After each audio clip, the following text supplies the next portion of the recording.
Hi, welcome to the DRH show where I have wide-ranging conversations with interesting people. We talk about all things psychology, mental health, and wellness. Today, I'm joined by a mental health advocate and a mental health podcast host, Shaun Nolan. Thanks for joining me.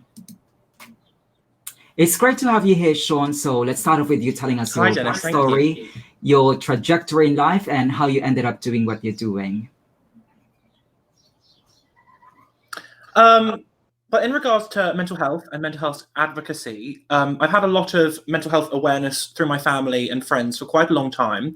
And being of the generation I'm in, it was quite prevalent when we were at school, and it was brought up a lot. And it's a topic that was quite personal in my life, I suppose, in my teenage years. I'd say definitely in my early teenage years, when going through those kind of life changes and developments, it became quite prevalent in my own life. But it was only when the lockdown kicked in the UK last year kind of time that I realized my mental health personally was dwindling, and I needed an outlet to explore that. And I'm a person who explores their problems best when discussing with other people with like-minded issues and things like that. And last summer, I was playing a game with my grandmother, who I live with typically, called What I'm Grateful For Today. And we each sit around the table at dinner time and share 3 things we're grateful for that day. And it became such a fun game that I started playing it with many people that I'd meet or spend time with as just a good way to improve your mental health with positive thinking. And then I was so stuck with things to do at the time. I've hosted a few podcasts before that a friend of mine suggested, why not start a podcast talking about the same kind of thing? So I did, and Dennis was a guest in an episode in the 2nd season earlier on this year. And it's just been a really positive way of encouraging good mental well-being, I think, in a simple way. There have been not only guests that have come on the show and said that it's really improved their days and their outlook on life, but also many people that have listened and emailed into me and said, I hadn't considered practicing gratitude in such a simple way before, and I've really enjoyed it. Because I think there's a big landscape these days for mindfulness and positive well-being, but a lot of it can seem quite overwhelming. For people who haven't had to do it before. Whereas doing 3 things you're grateful for today is as simple as a thing you can do while brushing your teeth. And it is a thing I used to do while brushing my teeth, actually, when I was a teenager. I'd stand there in the morning and think of 3 things I'm looking forward to in the day, actually, the opposite of what I will become grateful for. And that's worked really well. And I think it's been really good for me to be able to put that positive energy out there for many people, and has made me feel positive as well as in the process, and I've really enjoyed doing that. Yeah, and Shaun, what's remarkable here is that actually we can hear positive stories out of lockdown, because for the past 12 months or so, we've been bombarded with stories of negativities about lockdown. But you've demonstrated that there's actually something good about the lockdown, and that's, of course, you were able to launch your podcast. Can you share to us some of the most memorable episodes on your podcast? And by the way, I'm really grateful that you had me as your guest. But I'm sure there were other interesting people that you spoke to. So if you could share some of those highlights with your podcast. That's my pleasure to have had you on. I'm sorry, by the way, everyone, if there's some background noise for a moment. The bin men have chosen a very inopportune moment to start collect the bins outside my house. But hopefully you can't hear them. They're the most pivotal episodes for me, the ones I remember most strongly, are the ones I had conversations that made me feel enriched afterwards, which funnily doesn't always correspond with episodes that really enrich other people. So one of my favorite episodes I had was a special episode I did at New Year with my friends Michaela and Simon, who had both been on for separate episodes in the 1st season, and I'd really enjoyed conversations with them. And I knew that bringing them together for kind of a 3-way conversation would work really well, because I had similar kind of conversations with both. They both approach conversations in very similar ways. And it just proved to be a great long conversation that eventually I had to just say, like, we're putting it down now, we're going to move on and we're going to stop talking. And then we had like a 3-hour conversation afterwards. And the great thing about chats like that, I think, is because when you're in lockdown, it's very hard to have fully engaged conversations with people, because you're so rarely seeing people face to face. And I assume, Dennis, considering you do something like this, you're very similar. I feel really enriched when I have a deep, detailed conversation with somebody. I feel like I'm truly connected to the other person. And I feel like that was the first time in a long time that I'd had a conversation that really felt like that for me. But it's funny that when I talk to other people that have had experiences listening to the show, those are the episodes actually don't resonate with them so much. Sometimes they resonate with episodes that I found the least engaging, for want of a better way to put it. There was an episode I did with my friends Anna and Abby. It wasn't that they were the least engaging conversations, it's that to me they weren't the most expansive conversations. They didn't cover the deepest of topics. It was totally intentional. The episode was called The Little Things. The point was picking up little things that we really engaged with. But for me, that didn't resonate as strongly as the ones talking about philosophical and psychological problems. Whereas that really resonated with many people, like my grandma, who was the first guest that came on the show and was also a great person to talk to. So yeah, I'd say the highlights differ depending on where I'm at that time in life. But I think the thing I really enjoy about it is that I have guests that I don't know personally, or that I do know personally, or that have deep conversations, or that don't. And I think there's something for everyone. And like you said about anecdotes and passive anecdotes of lockdown and finding positivity in that, I think the good thing about that is that there's always something for everyone to be able to pick out something that will resonate with them that they're grateful for right now. And of course, Shaun, aside from your podcast, aside from your work within the mental health landscape, you're also an artist, and I understand that you also work as a comedian. So can you share us a bit your work as a comedian? And I would imagine a lot of your work has been impacted because of the lockdown. So how did you manage? Well, calling me a comedian really strokes my ego, so thank you, first of all, for saying that. I would never call myself a comedian. I'd say, hopefully, I'd be a bit funny, and by default, I suppose that falls under that category, but I will so take that label.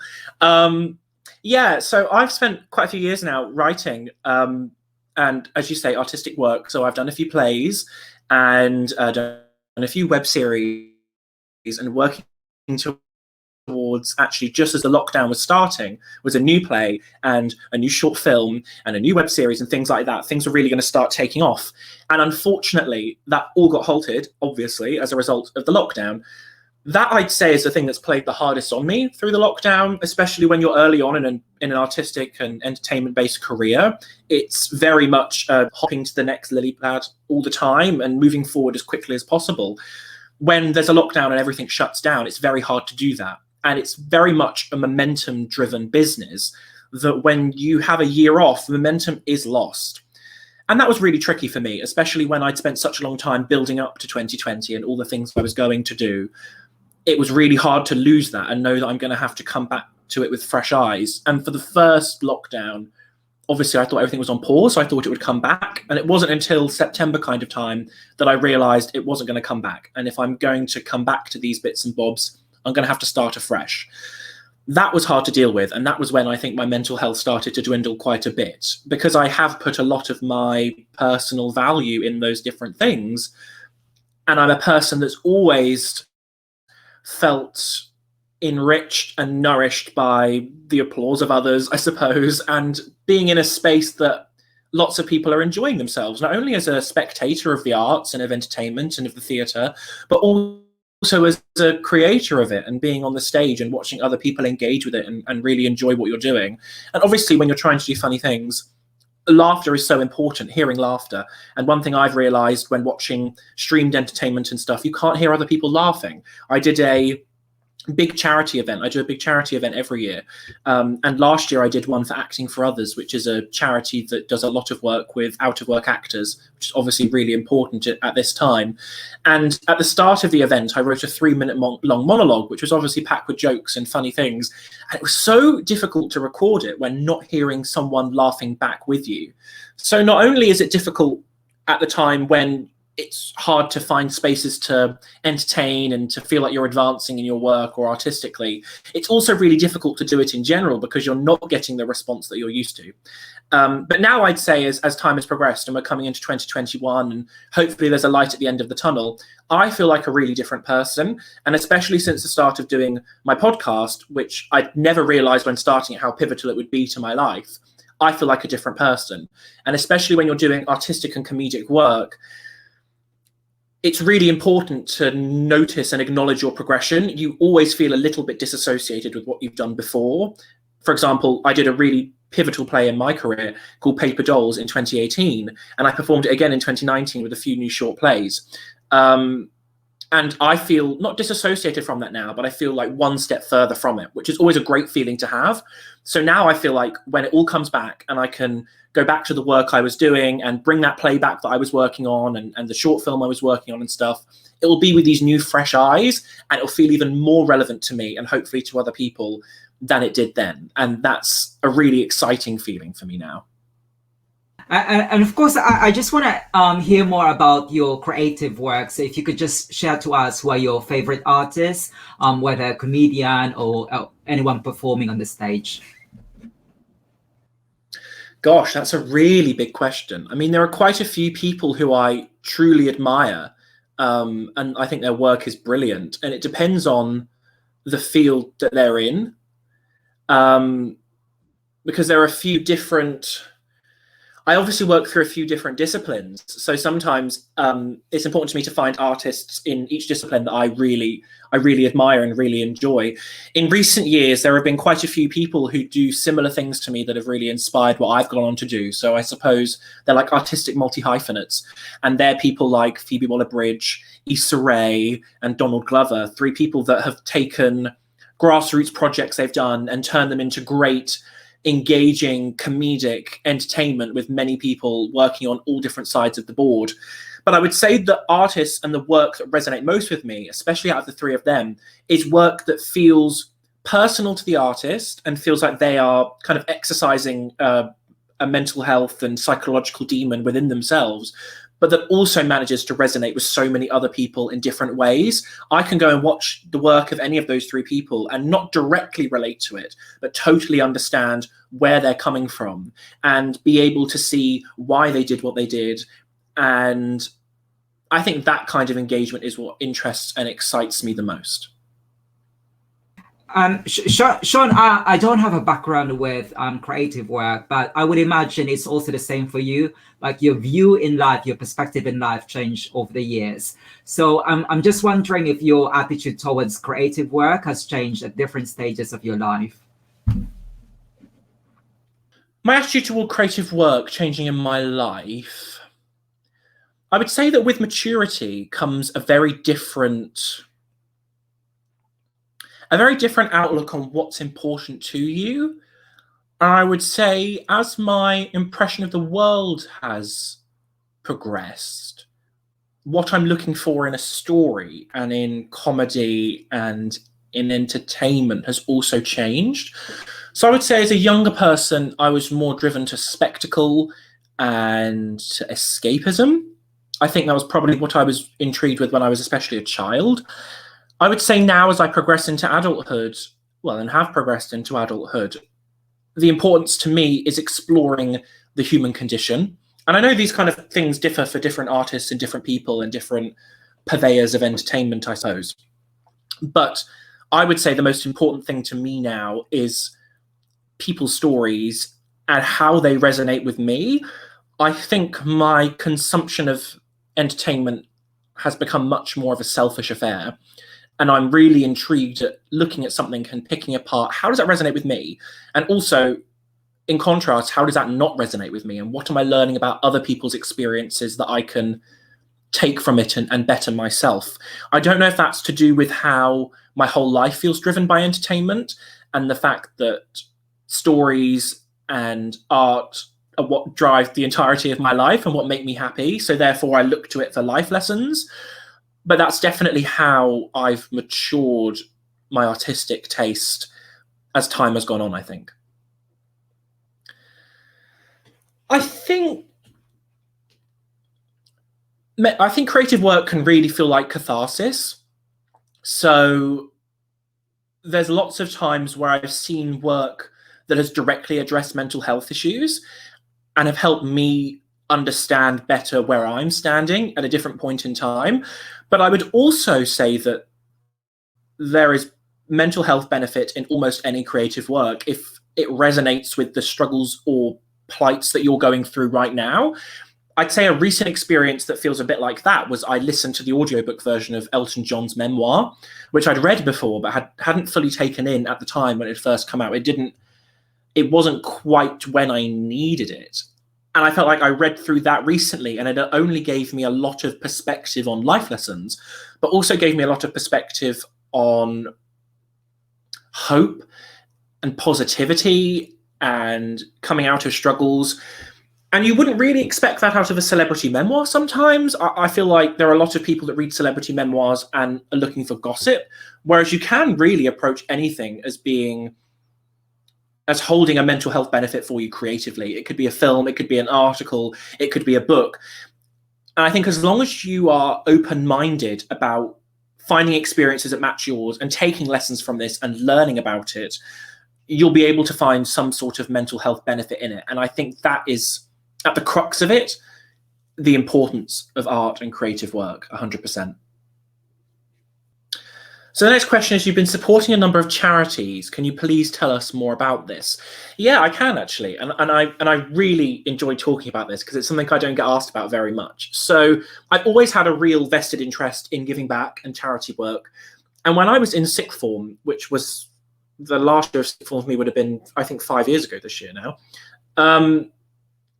I got given the opportunity to be the head of the school's charities committee, which meant that with a group of as many as I could muster from my year group, organising 3 days worth of charity events to help raise some money. And I've always been big on planning and organising. Obviously, that comes from the entertainment producer side of me. So I organised 3 days of charity events for a charity called the Clinical Human Factors Group, which we voted on as a year group. I organised this polls thing, and we chose a charity run by one of the students' fathers. And it was all about eliminating human error in hospitals and raising money for them. I got really invested in it, not only the idea of fundraising, but also the idea of supporting a charity that meant a lot to somebody. At the time, it had never personally affected me, but that was what was almost most interesting about it, was it had really affected this person. In fact, it was all to do with the student's mum had died in hospital once of human error, which was devastating. So the father of this student had set up the charity in that name, and I got really invested in helping this cause. We managed to raise the most money that the charity days had ever raised in the history of the school, and I felt really motivated by that afterwards to constantly come back and raise money and give back to the community. So a year later, talking of mental health, I organised a midnight walk to raise money for Mind, and I set about to do it completely independently, just thought I would come up with some different ideas of how to raise money and look into different fundraising avenues to gain funds for this. And I raised over £1,000, which I really was proud of at the time. And then a year later, I organised a 24-hour sporting event with some of my friends for Albert Kennedy Trust, which is a charity that supports LGBTQ plus homeless youth across the country. And we raised enough money then to support somebody. I think we gave them a home I think we sponsored a room for a month in a hostel for someone. So that was great. And it paid all of the bills for that and all of their food and everything. So that was a wonderful experience. And then a year later, I ran the London Marathon to raise money for a charity called Sense, which supports deafblind children, which is a cause I'd never considered being even a thing. I'd never even thought about deafblind children before. And that felt really important to me. So I raised enough money there to give a family a carer for a year, which was a wonderful feeling. And then last year I raised almost £1,000 for Acting for Others, as I mentioned earlier on in the interview. So I've always looked at charity events as being not only a great way to give back to the community, but also as a way to explore different people's experiences and get into their heads and see where they're at.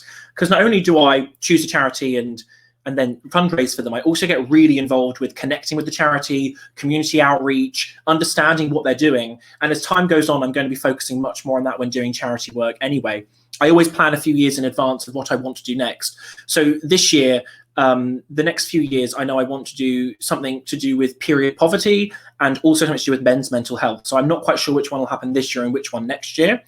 But I'm really excited to go through and explore those different avenues and the ways that other people click and function. And that's also a really important part of doing this kind of charity work for me.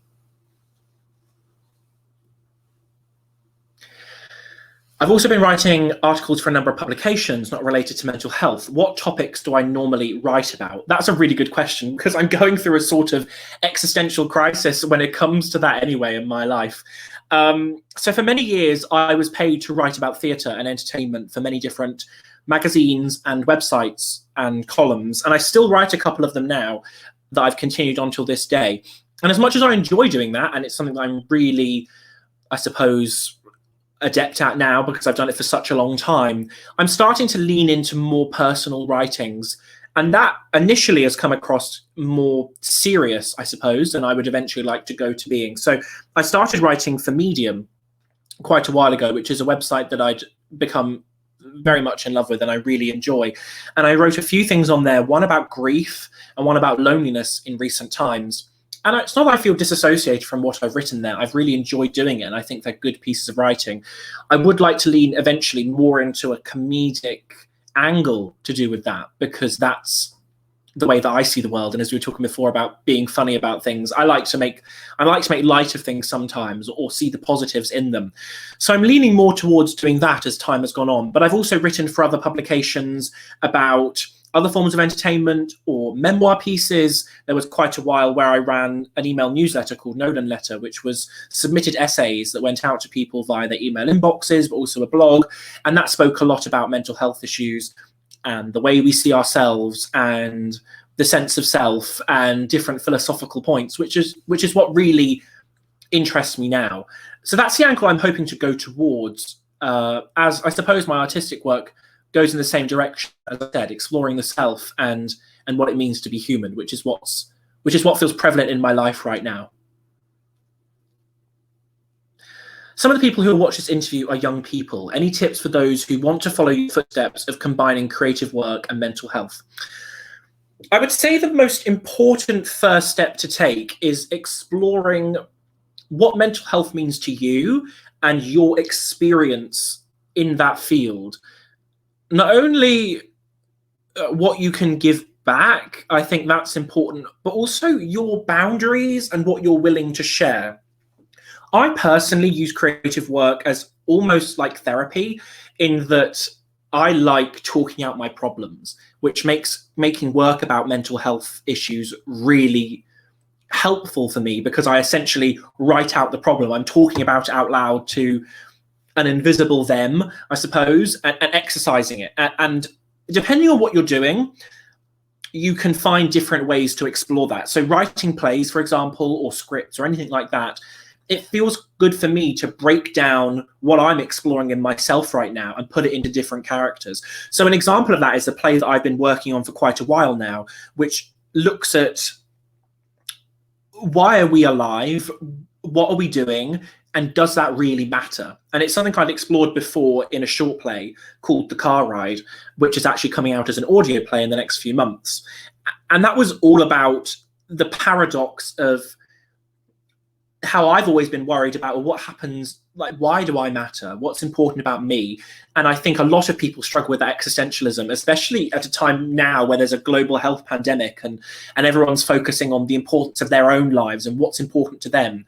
It then becomes easy, I think, and it has for me, to get trapped up in, or why am I doing this? And what's the point in all of this anyway? If that can be taken away, what do I really enjoy about being alive? Why am I enjoying this experience? And for me, there's a paradox between, does that matter as well? Like, it all matters, but also it doesn't matter at all. So anyway, I've explored that through two different characters that feel opposing opinions. And for me, the way I got there was by realizing what I want to talk about and what I need to work out in my own head, breaking down a logical way to do that and going ahead with it. So I'd say the biggest piece of advice from me is to work out what you want to say and how you want to say it. That's the most important thing, rationalizing those thoughts, getting them down on paper and seeing where they go, and then just doing it. You don't need permission to write anything like that or any creative work whatsoever. And I think the first hurdle is just getting it out there, writing it in whatever way you want to do it in the most ambitious way possible, and then looking at it and thinking, within my own means, how can I do it?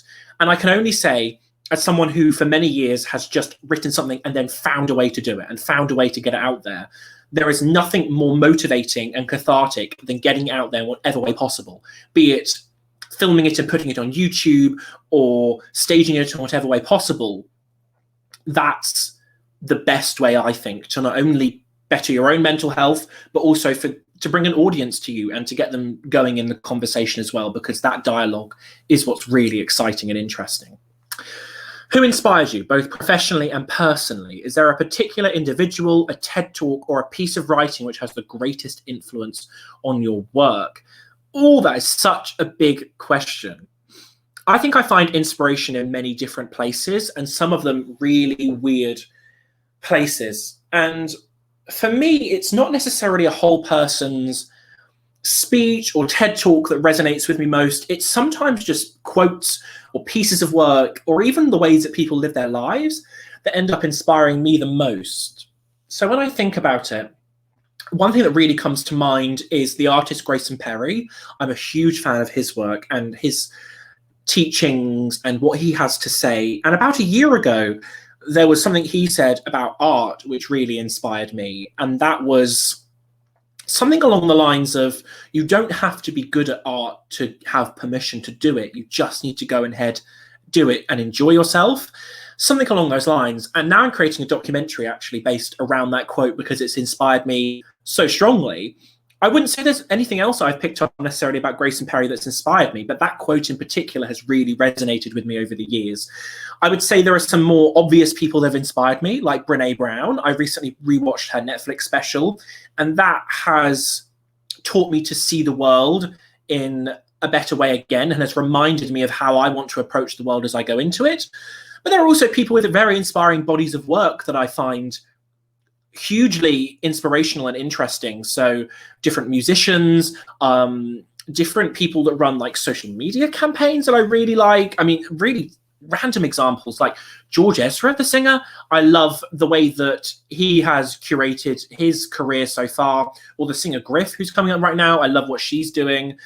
For me, finding inspiration comes in many different ways. So you saying about both professionally and personally, professionally comes from those kind of people and the way they present themselves. But I think for me, no matter what inspiration that's coming in, it always comes back to how do I want to approach the world? And I take that blanket across everything. The way I approach the world as a person matches the same way as I want to approach the world professionally. And I want to better myself and explore those in the deepest, most honest ways I can. And I think if I'm being an honest person with myself and with others, that's going to resonate across everything. So anything that feels honest to me is what inspires me, for sure. You gave us a wonderful snapshot of how creative work can be melded with mental health, but can you tell us some of the misconceptions about creative work in relation to mental health? The first thing that comes to mind with that question is, I think especially in fringe theatre and smaller sized entertainment, there seems to be a misconception that to get your point across, the best way to do it is to address it directly. And as someone who is very much involved in the Edinburgh Fringe Festival, for example, or the Edinburgh Festival Fringe as it's known,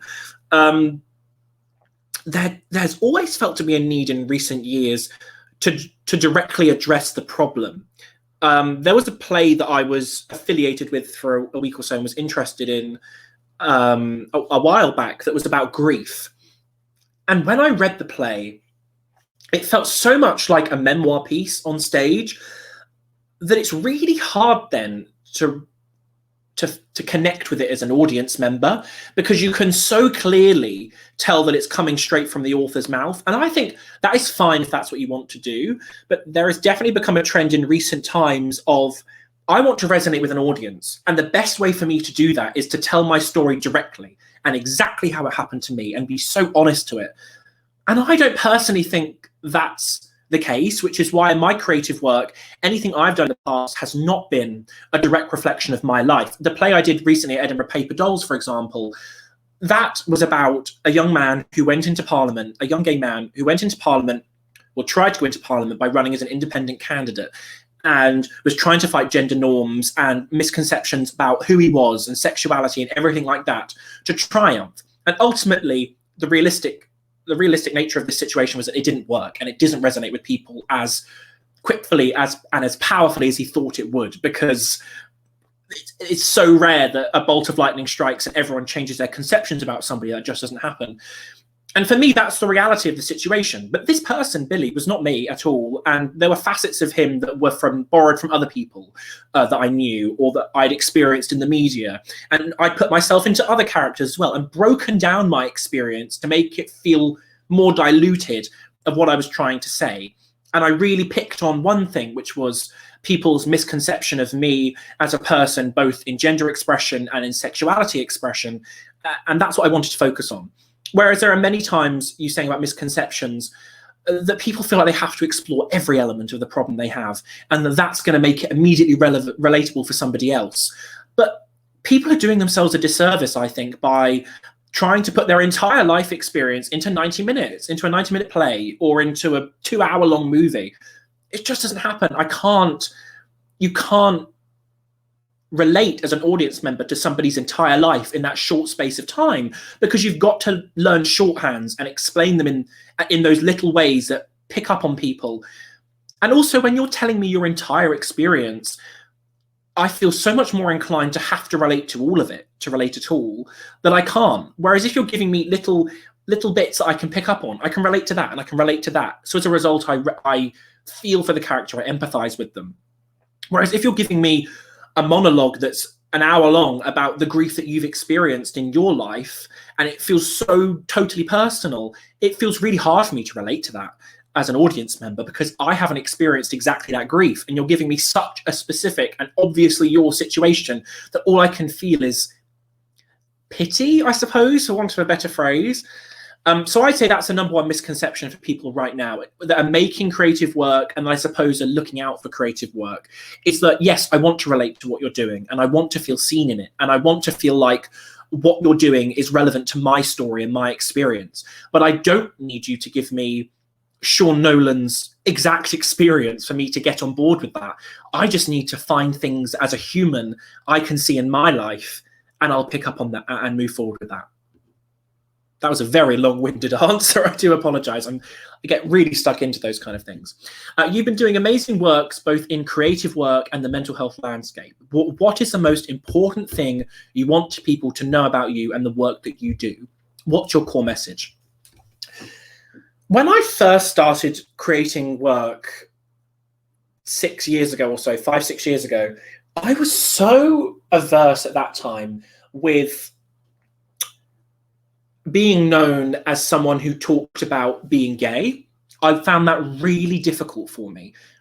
I don't know if that's to do with personal vendetta, I suppose, against situation, or the way that the culture was at that time about pigeonholing people.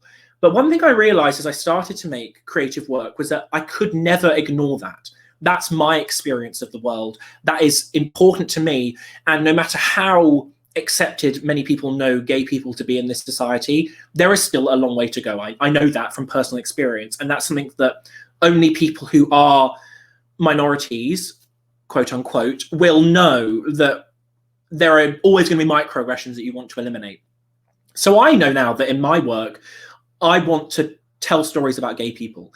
They don't have to be. One thing that irritates me at the moment is that every gay story has to seem to be about AIDS or about coming out. That isn't. My experience is just living life and happening to be gay within it, and the nuances that come with that. So that's what I want to do.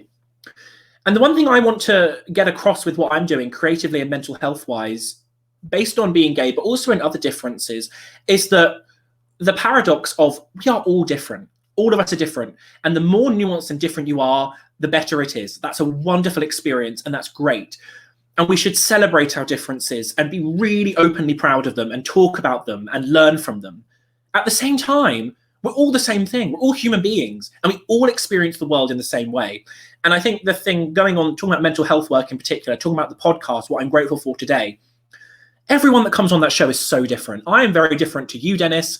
You're very different to my friend Michaela, who's a beauty blogger, YouTuber, who is very different to my grandma, who is very different to my friend Abby, who is then different to the political playwright James Graham. We're all different human beings, but we can all come together on that show and talk about things that listeners or other people on the episode can be like, yeah, I relate to that. I feel that as a human being. I'm grateful for that too.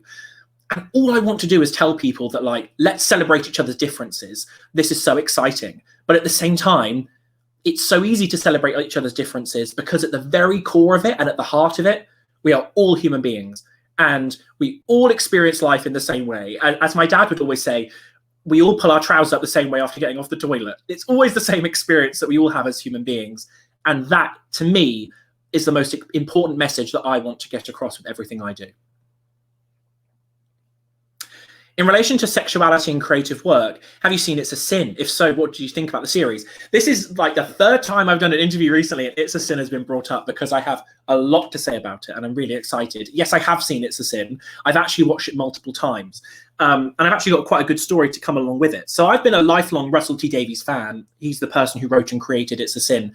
Funnily enough, the reason I've always been interested in art and entertainment is because of his work. When I was about 7 or 8 was when he picked up Doctor Who and brought it back. And I was obsessed with Doctor Who at the time and I loved it.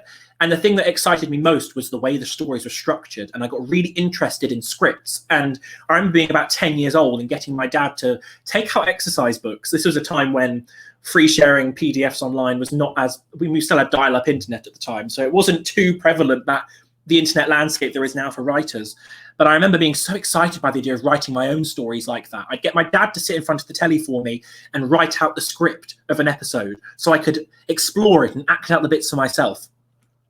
And I've loved the way he tells stories and the way he goes about them. So ever since I followed along with his work, I've gone back and watched Queer as Folk, which people who've watched It's a Sin should so go back and watch Queer as Folk. It's an amazing series from the 90s that he made.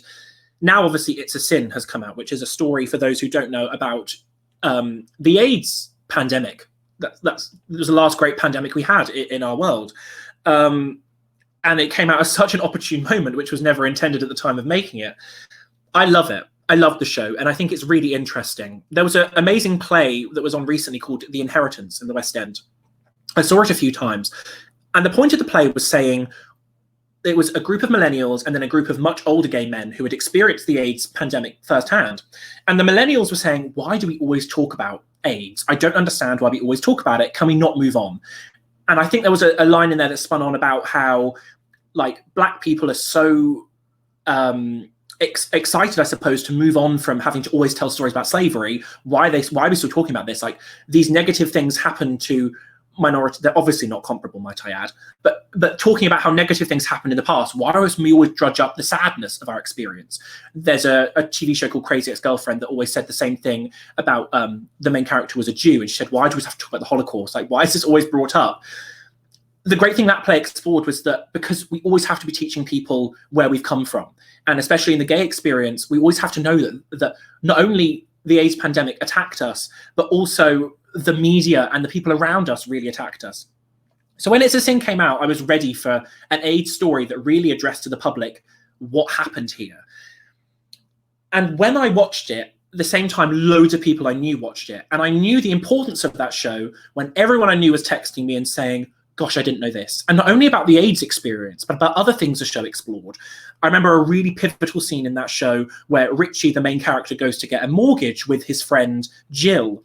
And the questions he got asked about, have you ever had sex with a man? Are you a homosexual? All these things that would prohibit somebody in the 1980s from getting a mortgage. You know, these most intrusive of questions and the way that people reacted to people.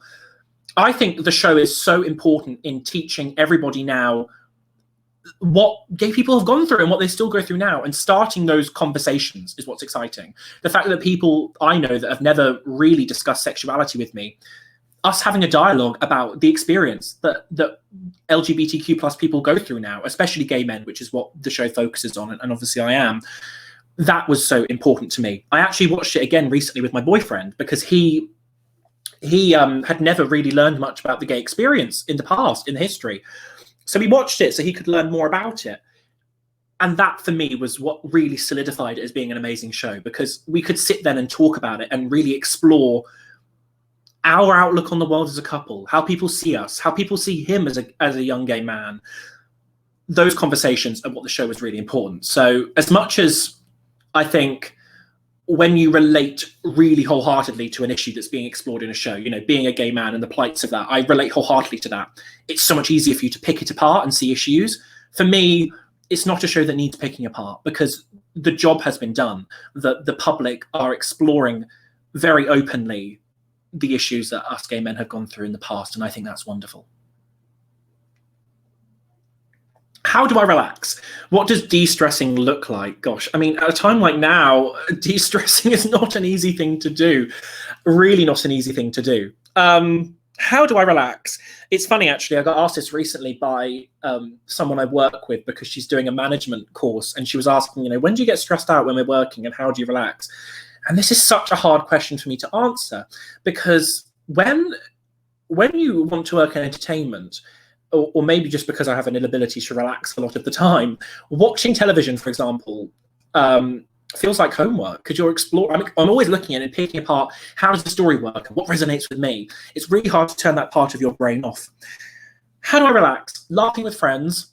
That's something that's really important to me, and having conversations that nourish my soul. Yesterday, thankfully now restrictions are starting to lift in England, I went to sit in a friend had was back from uni for a while, and I went to sit in her garden with another one of my friends yesterday for like 12 hours, and we just laughed and chatted and ate food, and that was the most relaxed I felt in such a long time. That was wonderful.